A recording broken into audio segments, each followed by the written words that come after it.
me a true crime story. Hey there, everybody. Welcome to episode 13 of Tell Me a True Crime Story. I'm your host, Holly. Thank you guys so much for being here with me today. I hope that you and your family are happy, healthy, and safe. And I truly hope that you guys enjoyed the holiday season and got to take some time off and spend it with those that you love and care about. In episode 12, the last episode, Abducted from a Payphone, I brought you the heartbreaking story and the enduring mystery of the abduction of Angie Hammond from Missouri. Angie was pregnant and talking to her fiancé from a payphone when she was kidnapped. Ironically, the kidnapping of Angie Hammond from our last episode happened just a few weeks after the murder that we're going to talk about in this episode. This case I'm going to tell you about today has stuck with me through the years ever since I first heard it. I know I say that in almost every episode, but it's so true. There are just those ones that forever haunt me and stick out in my mind. So if you haven't already, please subscribe to the podcast and tell your friends and family about it. Follow the podcast on social media. Facebook, Instagram, and TikTok are at Tell Me a True Crime Story, and Twitter is at Tell Me a TCS Pod. Also, please check out my other podcast, All Available Units Respond. So far, there are 4 episodes on there. Thank you so much again for being here, and big hugs to all of you. Now, let me tell you a true crime story. First, let's get a feel for the area where these events occur. Our story today takes place in March of 1991 in 2 separate locations. It starts out in Columbus, Ohio, in Franklin County, more specifically the Wineland Park area of Columbus, Ohio. Wineland Park is about 2 miles north of downtown Columbus and is near Ohio State University. The Wineland Park neighborhood is 30 square blocks and has a population of approximately 4,800 people. As far as crime rates in the area around the time that our story takes place in 1991, according to winelandpark.org, quote, by the 1990s, Wineland Park had the highest violent crime rate in the city, end quote.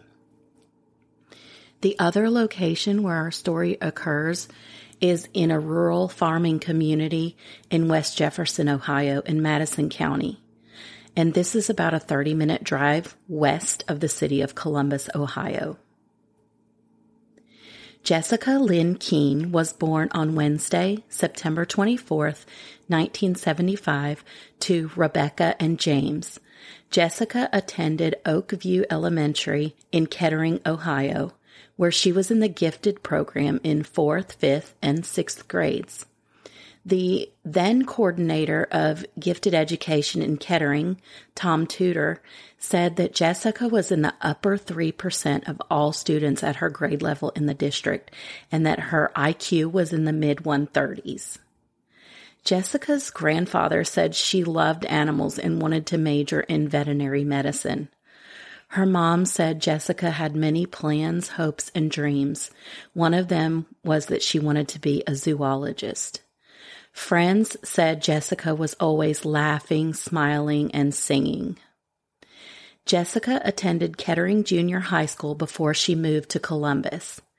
In 1988, when she was 13 years old, she and her mom moved to Columbus to be closer to her maternal grandparents. Columbus was about an hour and 15 minutes drive northeast from Kettering. In Columbus, Jessica attended Westland High School. In her freshman year, she was an honor roll student and on the cheerleading squad. When she was a sophomore, she met Shawn Thompson, who was a senior and on the football team. They soon started to date, and Jessica quickly became all consumed with Shawn. She started skipping school to spend time with him, and she lost interest in cheerleading and her studies. Shawn got in trouble for being habitually truant from school and eventually stopped attending school altogether. Then one day, Jessica's mom, Rebecca, got a call from Jessica's school principal. The principal told Rebecca that Jessica had been skipping school, her grades had dropped, and she'd quit cheerleading. Rebecca was unaware that Jessica had quit the cheer team. Rebecca felt that Shawn was too old for Jessica and that he was a bad influence on her. Therefore, she forbade Jessica from seeing Shawn anymore. Mother and daughter had many arguments over this, and tensions steadily grew between them. Rebecca asked the high school counselor if they could recommend anything to help this situation. The counselor referred them for counseling sessions at the Huckleberry House, a nearby safe house and crisis center for runaway and troubled teens. Jessica was checked in for a short stay at Huckleberry House on March 4th, 1991. She continued attending school at Westland High School while at Huckleberry House and got to and from school by using the city bus lines. With help from the counselors at Huckleberry House, Jessica and her mom began to work on rebuilding their relationship. By Friday, March 15th, 1991, Jessica had been staying at Huckleberry House for about 2 weeks, and she was supposed to go home the very next day when she went missing. On the afternoon of Friday, March 15th, Jessica had attended a group therapy session at 4:30 p.m., then afterward called her boyfriend Shawn from Huckleberry House. They got into an argument about the status of their relationship. When Jessica got off the phone with Shawn, she asked her friend to go to the Westland Mall with her, which was about 10 miles away. She wanted to try to meet up with Shawn at the mall. She figured he might be there since it was a regular teen hangout. Jessica's friend said she could not go with her, so Jessica set out by herself. Between 6 p.m. and 6:30 p.m., Jessica's friend saw her standing at the bus stop at 8th Avenue and Summit Street, which was across the street from the Huckleberry House. That would be the last time any of Jessica Keen's friends or family would ever see her again. It turns out that while waiting at the bus stop, a car pulled up and the driver offered Jessica a ride. She told the man she was waiting for the bus. But by now it was dark out, and Jessica's only worry was trying to find Shawn, so she accepted the stranger's offer of a ride. However, the man did not take her to the mall. He took her instead to a remote, rural area in the next county to the west. He put duct tape over her mouth and raped her several times. But Jessica was feisty. She had an athletic build, and she fought back. At some point, she got away from her captor. She jumped out of his car naked and ran for her life. The man left the car running, got out, and gave chase after her. Jessica ran like hell, ran as fast as she could. She didn't realize it at first, but she'd run into a graveyard. Foster Chapel Cemetery was roughly 200 years old at the time our story takes place. Some headstones date back to the late 1700s. At approximately 9 p.m., a man on his way home from work got off of I-70 and proceeded north on Plain City, Georgesville Road. Just south of Foster Chapel Cemetery, he came upon an abandoned car that was left running in the middle of the road. It had its headlights turned off. He got out to investigate. He didn't see a driver in the car. He didn't hear anything. Unfortunately and very sadly, where the car was left in the roadway was too far away from the cemetery for this man to have been able to hear Jessica's desperate screams for help.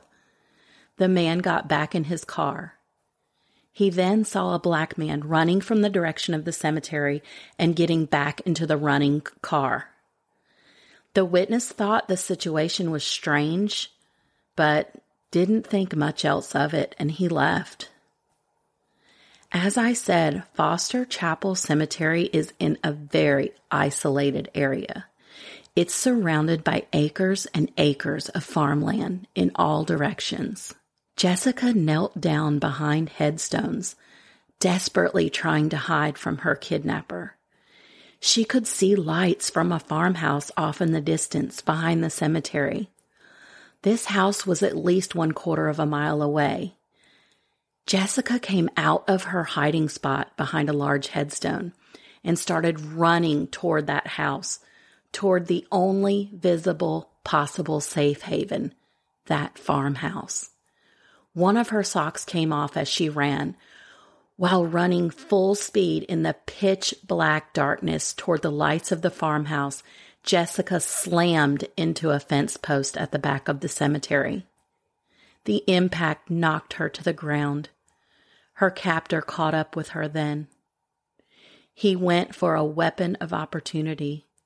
He pulled from the ground a huge 70-pound headstone that was about 20 inches wide by 30 inches tall. He brought it down onto Jessica's head. He hit her in the head with it several times. The headstone broke in half. He threw both pieces of the headstone over the fence. As he fled the area, he got rid of evidence, discarding Jessica's clothes and tennis shoes by throwing them out of his car window. Meanwhile, counselors at Huckleberry House called Jessica's mom, Rebecca, to tell her that Jessica had missed the 11 p.m. curfew. Her mom was worried, but thought she was with her boyfriend, Shawn Thompson. Rebecca tried calling Shawn, but she couldn't reach him.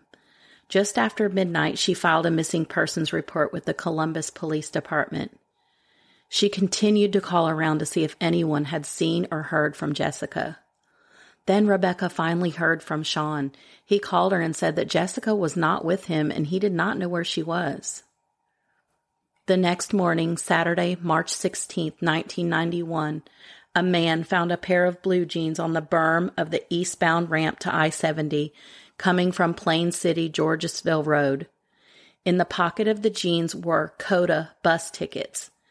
COTA stands for Central Ohio Transit Authority, the bus line that Jessica used while staying at the Huckleberry House. The jeans were turned over to the Madison County Sheriff's Office. About an hour later, another man found a pair of black and white Nike tennis shoes on Plain City, Georgesville Road, just north of Foster Chapel Cemetery. They were also turned over to the Madison County Sheriff's Office. The next day, a little bit after 12 noon, on Sunday, March 17, 1991, a young photographer named Amy went to Foster Chapel Cemetery to explore and take pictures of the pioneer-era gravestones. She discovered the body of a young white female in the back corner of the cemetery. She left immediately to go make a call to the police. Detectives from the Madison County Sheriff's Office responded to the scene. The body at the back of the cemetery by the fence was nude, except for one muddy sock on her right foot, and her bra, which had been pulled up and twisted around her neck. She was lying on her back. Her left leg was bent at the knee and her right leg was straight. Her arms were bent at the elbows and both hands were up near her head. Her face and upper chest were covered with dried blood. There were faint markings on her wrists. At the front of the cemetery, footprints were found in the mud beside the roadway and through a ditch. Following the direction of the footprints, investigators found a mud mark on the front fence of the cemetery. A short distance inside the front of the cemetery, there was a piece of duct tape on the ground with a big clump of human hair in it. Perhaps the girl had ripped off the duct tape to scream for help, or maybe even to be able to breathe better since she was in a race for her life. A little further in, the girl's other sock was found. This sock matched the sock that remained on the girl's body. Both socks had yellow paint chips on the bottom of them, which suggested to detectives that the paint was most likely from the yellow striping on the road. They surmised the girl had been running on the roadway before she went into the cemetery. Still further into the cemetery, in the soft ground, there were knee and elbow impressions behind a headstone. Also, that headstone had been knocked askew. The young girl's knee bore an injury which was consistent with having banged it into that headstone. The trail of evidence painted a clear picture for detectives that the girl had escaped her kidnapper. She ran naked in the cold. It was in the low 30s that night. She was terrified as she first ran along the roadway, then through the ditch to the white painted fence. She climbed over the wooden fence and fled into the cemetery. She knelt down behind a headstone, attempting to hide from the man who was in pursuit of her. Ultimately, she'd run in total darkness to the back southeast corner of the cemetery, where she collided with the fence post and fell to the ground. This surely stunned her and maybe even knocked her unconscious. Then the perpetrator killed her right there. A strand of her hair was found on that fence post. Near her body, on the other side of that fence, were both halves of the broken gravestone that Jessica had been bludgeoned with. The top half of the gravestone had the last name Henry on it. Both the top half and the bottom half of the gravestone had visible blood stains on them. An autopsy on the girl's body was performed on Monday, March 18, 1991, by then-Deputy Franklin County Coroner Dr. Patrick Fardall. He performed a rape test kit which revealed sperm on her vaginal swab. A DNA profile was generated from the sperm. Dr. Fardall found numerous abrasions and lacerations to the girl's head, neck, and body. She had contusions, bleeding around her brain, a fractured mandible, which is the jawbone, hemorrhaging of her cervical vertebra, and she'd aspirated blood. Her cause of death was determined to be blunt force impact to the head. The first crucial step in the detectives' investigation was to identify the victim. They had to find out who she was. Of course, since she'd been found naked, there was no identification on her. The news reported the finding of the girl's body in the cemetery. Jessica's mom, Rebecca, received a phone call from a friend who was aware that Jessica was missing and asked Rebecca if she'd seen the news. Rebecca said that she hadn't. Her friend informed her that a young woman's body had been found in a cemetery. Rebecca called the authorities in neighboring Madison County, the county in which the cemetery was located, to see if it was her daughter, Jessica. Investigators from the Madison County Sheriff's Office visited Rebecca's home to show her pictures from the crime scene at Foster Chapel Cemetery. Rebecca said that the girl in the pictures looked like her daughter, but it was not her. But it was her Jessica. Investigators looked at a photo of Jessica hanging on the wall, and they were pretty sure the body that had been found was Jessica's. Rebecca was understandably just a mother in denial.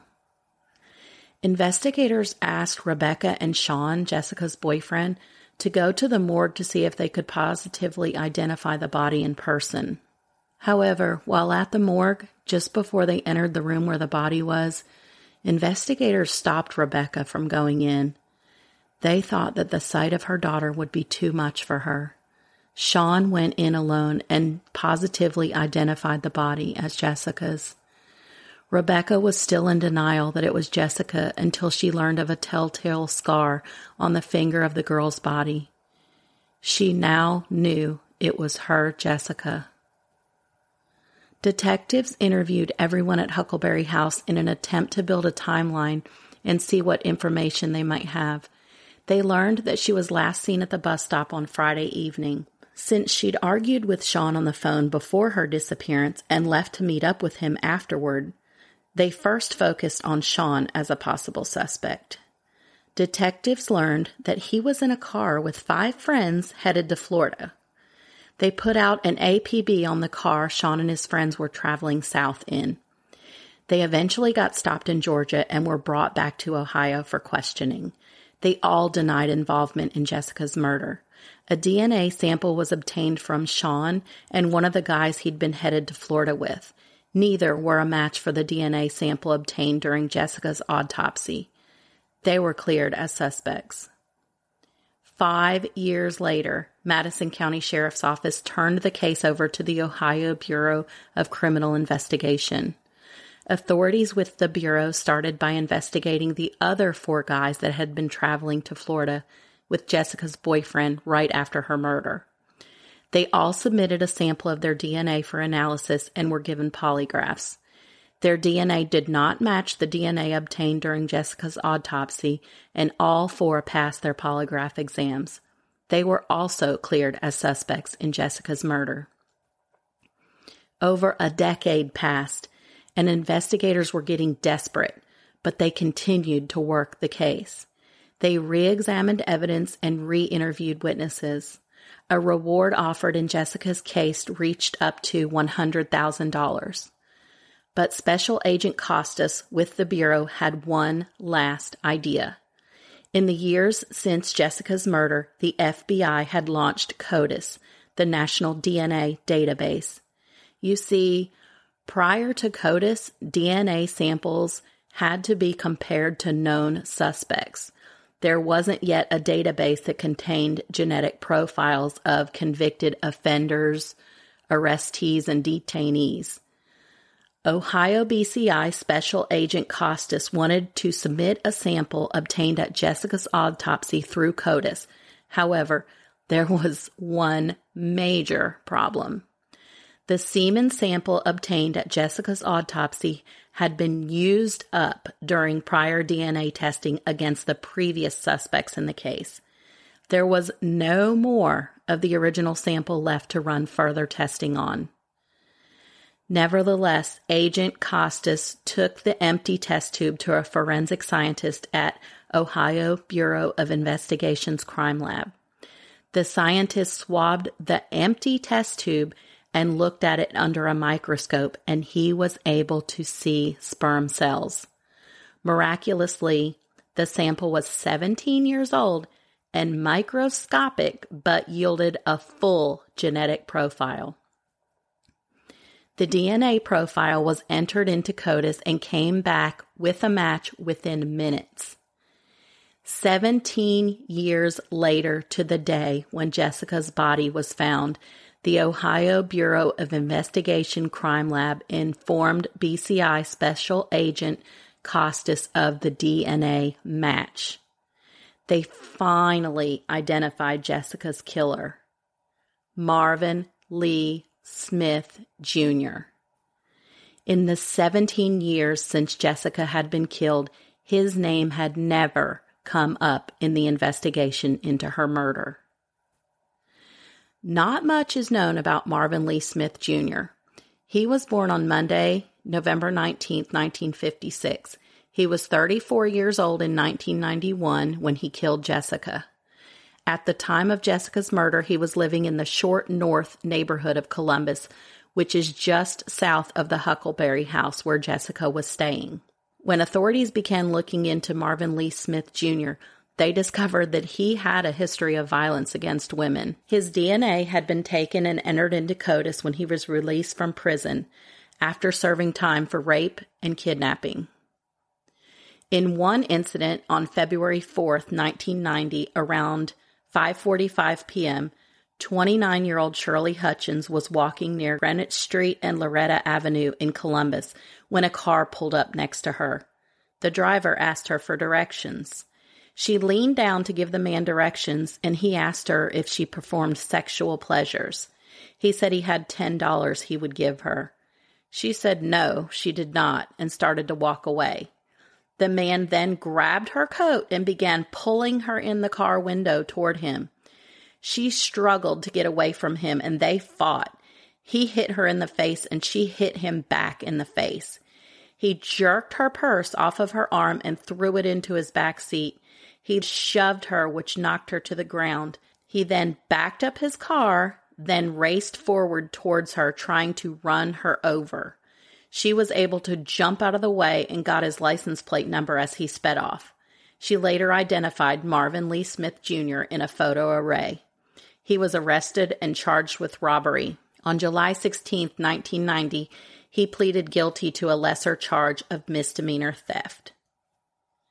Later that same year, on December 7, 1990, at approximately 2:20 p.m., 20-year-old Melissa Bryant Lyles was waiting at a bus stop on Chittenden Avenue in Columbus when a man pulled up and asked her where she was going. She told him she was going to her brother's school. He asked her if she wanted a ride, and she said no. He then told her that her mom asked him to take her to the school, so she got into his car. He started driving, but not towards the school. He went in the opposite direction. The man repeatedly asked Melissa if she wanted to engage in sexual activity. She told him no. The man took her to his residence. She ran, but he caught her and took her inside his home. He removed her clothes but left her underwear on. Melissa tried again to escape, but the man caught her again and threw her onto the bed. He told her not to try to run away anymore and that he had a knife. He ordered her to take off her underwear and give him oral sex. He shoved her head down and put his penis in her mouth. Afterward, he raped her. She later identified Marvin Lee Smith Jr. in a photo array. He was arrested and charged with 2 counts of rape and 1 count of kidnapping. He pleaded guilty to the charges. On August 27, 1991, he was sentenced to 3 to 15 years on each count. The sentences were to run concurrently to one another.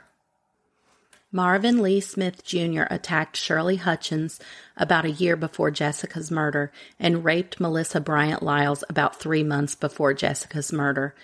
The assaults on those 2 women were very similar to the MO used in Jessica's kidnapping and murder. All 3 young women were approached at a bus stop in the afternoon within a few miles of each other and within a few miles of Marvin Lee Smith Jr.'s residence. All were sexually motivated attacks. He coaxed Melissa Bryant Lyles by telling her that her mom wanted him to pick her up and take her to her brother's school. Similarly, he lied and told Jessica he would give her a ride to the mall. When Shirley Hutchins and Melissa Bryant Lyles rejected his sexual advances, he became infuriated. He tried to run over Shirley Hutchins with his car, and he threw Melissa Bryant Lyles on the bed and threatened her with a knife. Authorities believe that when Jessica escaped him during the sexual assault, he became enraged and killed her. At the time of the DNA match, in 2008, parole records showed that Marvin Lee Smith Jr. was living in North Carolina. Authorities went to North Carolina to talk to him about Jessica's murder. They showed him a picture of Jessica, and he claimed to have never seen her before. This was good news to authorities because if he'd claimed to have known her and had consensual sex with her, their DNA evidence against him would be worthless. They confronted him with the DNA evidence. The odds of the DNA from Jessica's rape kit belonging to someone other than him were 1 in quintillion. Just to put that number into perspective, 1 quintillion means that there would be a 1 followed by 18 zeros. On March 28, 2008, Marvin Lee Smith Jr. was arrested for the sexual assault, kidnapping, and murder of 15-year-old Jessica Lyn Keen. He was extradited back to Ohio to stand trial. Prosecutors intended to seek the death penalty against him. On February 27, 2009, in order to avoid a death sentence, Marvin Lee Smith Jr. waived his right to a jury trial and entered into a plea agreement. He was sentenced by a 3-judge panel that imposed a sentence of 30 years to life in prison. He would be eligible for parole after serving 30 years. He started serving his sentence on April 7, 2009. Marvin Lee Smith Jr. is incarcerated at the Correctional Reception Center in Orient, Ohio, which houses an inmate population of about 1,700. He is Ohio Department of Rehabilitation and Corrections inmate number A605036. In March of 2038, Marvin Lee Smith Jr. will have his first parole hearing, at which time he will be 81 years old. A memorial cross was erected in Foster Chapel Cemetery, where Jessica lost her life. On the cross is her name, and it says, "Killed here, March 17, 1991. Jessica was laid to rest at Sunset Cemetery in Galloway, Ohio, which is only 7.5 miles from the cemetery where she lost her life. If she were alive today in January of 2023, Jessica would be 47 years old. This heartbreaking story reminded me of what we talked about in episode 11, Nightmare in Knoxville. To never let anyone take you to a second location. When Jessica got into Marvin Lee Smith Jr.'s car, he took her 20 miles west of the city to a desolate area. If you are somewhere and someone tries to abduct you, fight them like your life depends on it, because it does. Do not let anyone get you in a vehicle to take you anywhere, because where they will take you will be isolated. They will have complete power and control over you and the situation. You likely will never make it out of there safely. Fight to stay wherever you are, even if they have a weapon. Fight and scream for help. Run away. Just do not let them take you to somewhere of their choosing. Thank you so much, guys, for listening to this episode of Tell Me a True Crime Story. Please subscribe to the podcast and tell your friends and family members about it. Share the podcast or share an episode that you loved. Follow the podcast on social media. Facebook, Instagram, and TikTok are at Tell Me a True Crime Story, and Twitter is at Tell Me a TCS Pod. I would love it if you would please write a review for the podcast and give it 5 stars. That would help me so much to grow our podcast family. Also, please check out my other podcast, All Available Units Respond. The podcast covers interesting stories in detail of disasters and catastrophes like structural collapses, massive fires, train derailments, and plane accidents. If you like true crime, I think you will enjoy the stories on that podcast too. And if you have people in your life that are firefighters, police officers, first responders, or retired from any of those professions, I believe they would like the stories on my podcast, All Available Units Respond. So far, there are 4 episodes on there. In fact, stick around because I'm going to put a preview of my other podcast at the end of this recording. Thank you again for being here. I truly, truly appreciate each and every one of you. Tune in next week for episode 14 when I'll tell you another true crime story. Big hugs to all of you. Bye-bye. Do not be alarmed. The emergency tones and sirens you are about to hear are not real.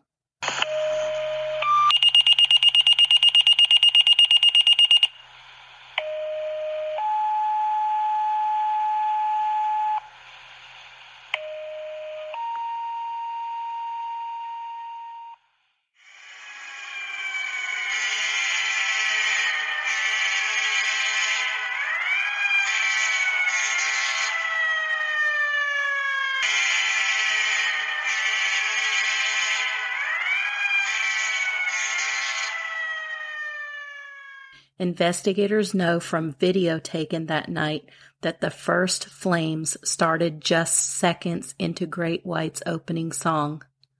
11 seconds after ignition, the band noticed the flames.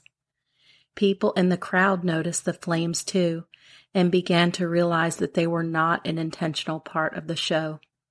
25 seconds after the first flames appeared on the upper left wall, flames were touching the ceiling on both sides of the platform stage. The band stopped playing 30 seconds after the fire began. According to the NIST report, quote, the fire spread very quickly across the polyurethane foam, end quote. The fire soared across the walls and ceiling. Most of the crowd began to evacuate. 41 seconds after ignition, the fire alarm began to sound and the emergency strobe lights started to flash. According to a surviving witness, Linda Saran, inside the club that night, quote, the foam was raining down and the flames are dripping from the ceiling. It looked like it was raining black fire, end quote. She also said, quote, the bar got quiet because people were dying, literally, and all you could hear was the roar of the fire and liquor bottles exploding, end quote. Linda and her friend Deb knew they were quickly running out of time to get out. They went to a window and kicked at it, but it wouldn't break. An off-duty police officer that had been outside the window had heard the kicking at the window. He went to get a tire iron from his car, busted the glass, and started pulling people outside through the broken window. When Linda finally made it outside, she realized she was burned badly. Her hands wouldn't work. Then she noticed the black on her arms. She described her burned arms like this, quote, "It looked like a ladder of those black jelly bracelets from the 80s hanging in rings around my wrist," end quote. Another survivor of the fire, Phil Barr, was between the stage and the front door, crouching down behind some people in front of him. He said, quote, "You could not see your hand in front of your face. That's how thick the smoke was. Once you could no longer see, it was total pandemonium," end quote. People were trying to push to the front door. Phil had gotten to the club early in the evening that night, well before the club became crowded. Therefore, he'd had time to wander around and get acclimated to the layout of the club. He said, quote, "It became really clear that we were not going to be able to get out the front door," end quote. He knew there was another exit in the main bar room. It was further, but it was a straight shot to get to it. He went around the crowd of people trying to get to the front exit and into the main bar room. He was getting pushed from behind, and he tripped over what he'd assumed was a bar stool. He fell flat on his face. He explained that it became very difficult to breathe. He passed out. He could no longer hear alarms, noise, or screaming. He said when he came to, he felt burning on his face and excruciating pain near the base of his spine. He felt a weight on top of him. He said he was pretty certain he'd crawled out from under another person in order to get up. He ran across the room and ran face first into the wall. He ended up feeling the door and rammed his shoulder into it. He fell out of the exit door and down the stairs. He could barely breathe. His chest felt tight and constricted, and his throat was bleeding. Phil Barr was placed in a medically induced coma for 3 weeks. When he awoke, he was told that his lungs had been badly damaged. He spent 1 month in the hospital, fighting to breathe on his own, and had to learn to walk again. At 50 seconds after ignition of the fire, the ceiling above the alcove was fully involved in fire. At 11:09 p.m., less than 1 minute after the fire started, 911 received 3 cell phone calls from people on scene at the station. The information was immediately relayed to the West Warwick Fire Department, who assigned and dispatched Engine 4, Engine 1, Engine 2, Ladder 1, Rescue 1, and Battalion Chief 1 to the fire scene. At 1 minute after ignition, thick, black smoke came out of the sunroom windows. The smoke appeared to be at floor level inside these windows at this time. Occupants were escaping out of these windows. At 60 seconds after ignition, flashover occurred. According to the U.S. Fire Administration, quote, "Flashover is a thermally driven event during which every combustible surface exposed to thermal radiation in a compartment or enclosed space rapidly and simultaneously ignites," end quote. At 90 seconds from ignition, visibility in the club is lost due to heavy smoke filling. People were piled up in the front entrance, jamming the doorway. Survivors who'd escaped were trying to rescue people who were wedged in the front doorway.